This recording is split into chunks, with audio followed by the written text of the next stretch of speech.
Buenos días, mi nombre es Virginia Pravia, para los que recién se conectan, no estuvieron en la presentación anterior. Bueno, les voy a presentar algunos resultados sobre trabajos experimentales que estamos realizando en la unidad de producción arroz ganadería en cuanto a diferentes métodos de siembra de pasturas perennes. Este es un trabajo conjunto con Rodrigo Zarza en el marco de un proyecto que lidera Pablo Rovira, sobre el que después vamos a comentar un poco más.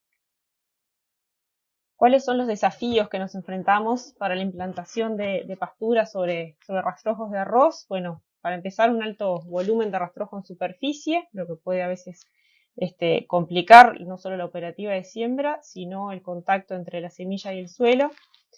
La presencia de huellas o la falta de piso para la entrada de maquinaria por el tipo de suelos con los cuales estamos trabajando en zona baja, en el otoño, que han salido de una cosecha de arroz que a veces tiene agua hasta tarde. Eso hace que la fecha de siembra que tengamos sea acotada, que el tiempo para preparar esa cama de siembra también sea muy corto. Y a su vez tenemos una gran variabilidad de estas condiciones a lo largo del terreno, lo cual también dificulta para la investigación un poco la evaluación de este tipo de situaciones, que generan cierta incertidumbre sobre cuál va a ser el resultado de la implantación, especialmente de las gramíneas perennes, ante las alternativas de manejo que tenemos para lo que puede ser ese alto volumen de rastrojo, o los métodos de siembra, donde está bastante instaurada la siembra al voleo para las leguminosas o para las gramíneas anuales, pero no hay tanta experiencia en lo que refiere a las gramíneas perennes.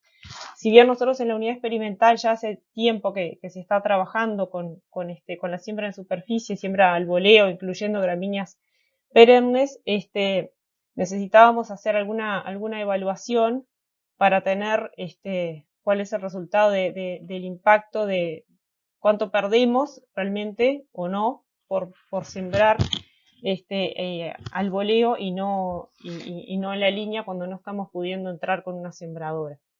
Entonces el objetivo de este trabajo fue evaluar la implantación y la productividad de una pastura perenne que incluyera una gramínea perenne como la festuca en asociación con trébol blanco y lotus, bajo diferentes métodos de siembra, o rastrojo de arroz, en condiciones de chacra, es decir, que donde pudiéramos captar esa variabilidad en el terreno. Bueno, entonces utilizamos dos manejos alternativos de cosecha. Uno es utilizar el picador de paja, que muchas veces no se prende porque, bueno, puede generar algún gasto extra de gasoil y eso se pone en cuestionamiento a veces.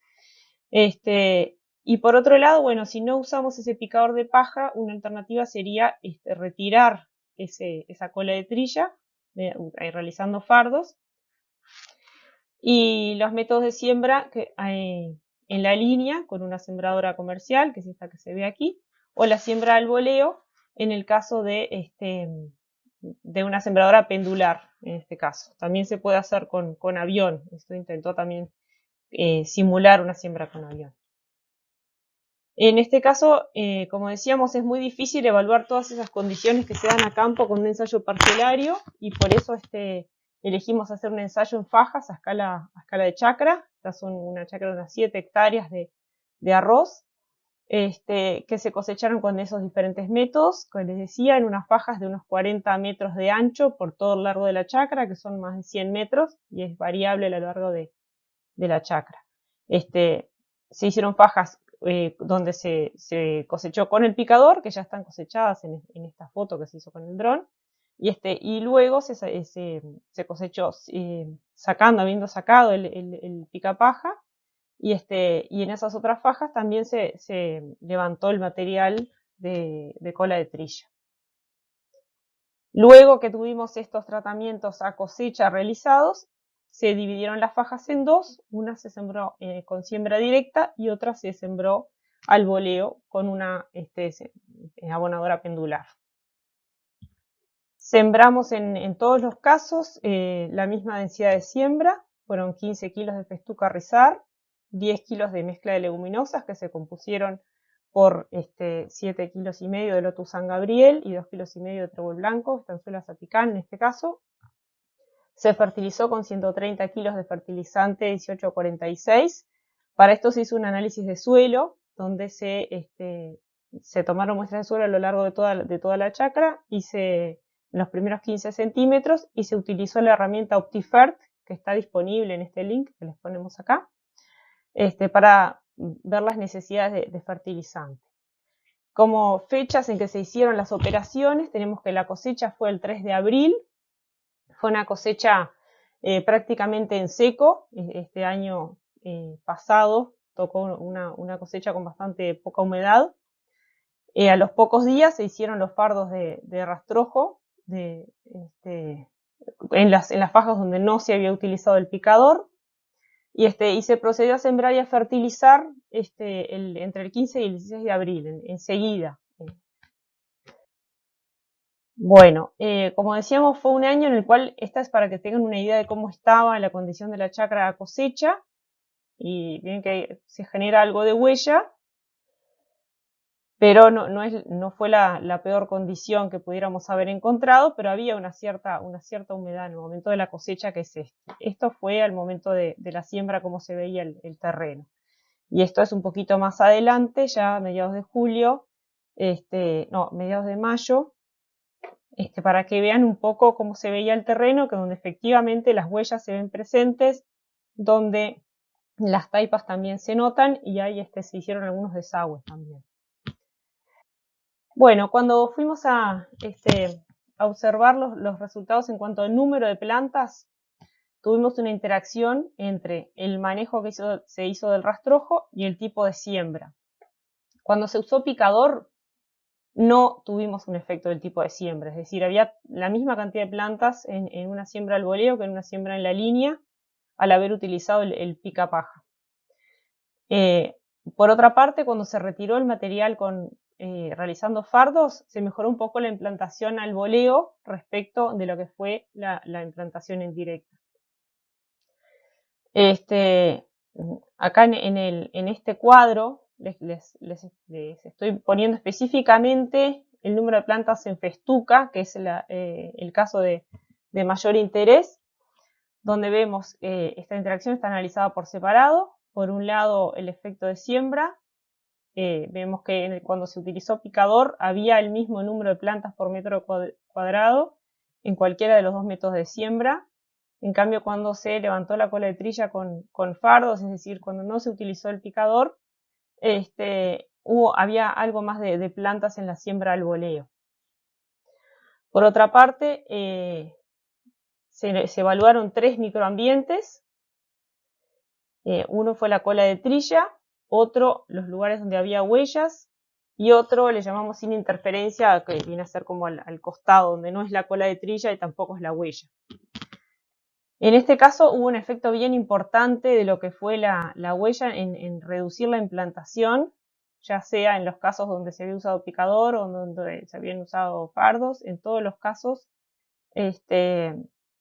independientemente del tipo de siembra, había un efecto importante de la huella. Es decir, que todos tenemos que tener presente esto al momento de la cosecha, tratar de evitar tránsito cuando no es necesario, es decir, cuando están cosechando y al lado viene el carretón. Bueno, en algunos lugares es necesario, pero en otros lados a lo mejor se puede hacer como una estación de carga y tratar de mantener el tránsito en una zona y evitar pisar, ir acompañando a esa cosechadora en los momentos en los cuales no es necesario.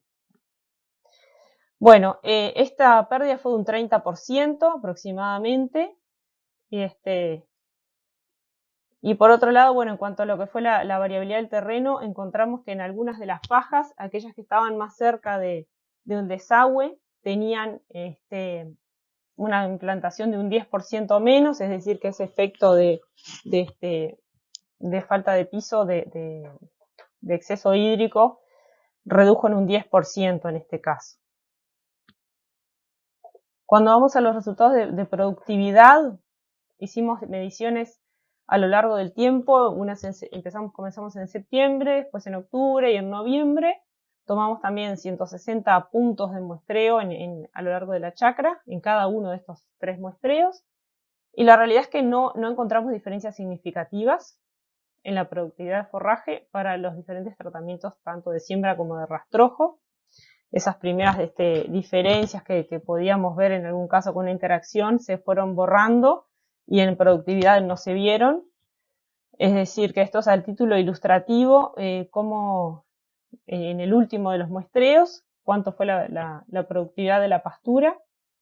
Terminamos con una pastura de hasta 2.800 kilos, entre 2.300 y 2.800 kilos. Esta variabilidad no fue significativa, en definitiva. Y en el caso de la gramínea perenne, esta constituyó un 15% más o menos del aporte de forraje hasta ese entonces. Como mensajes finales, bueno, se constató una reducción significativa de la implantación en las zonas de huellas. Los fardos de cola de trilla parecieron una buena alternativa para el manejo del rastrojo, en el caso cuando no se utiliza picador. Esto inicialmente mejoró la implantación al boleo. Cuando hay condiciones que permitan entrar con una máquina para sacar ese material, puede ser un aporte importante cuando se piensa sembrar al boleo. Por otra parte, en una pastura que terminó rindiendo bastante, como vimos en los resultados generales de productividad de este año, al año ya tenía como unos 8.000 kilos, no se observaron diferencias entre los diferentes métodos de siembra o de manejo de rastrojo. Por otra parte, está claro que este es un primer año de resultados y tenemos que seguir realizando evaluaciones en otros años, abarcando otras condiciones climáticas, ya que, como decíamos, bueno, fue un año que se cosechó relativamente en seco. Bueno, por acá quedo abierta a las preguntas.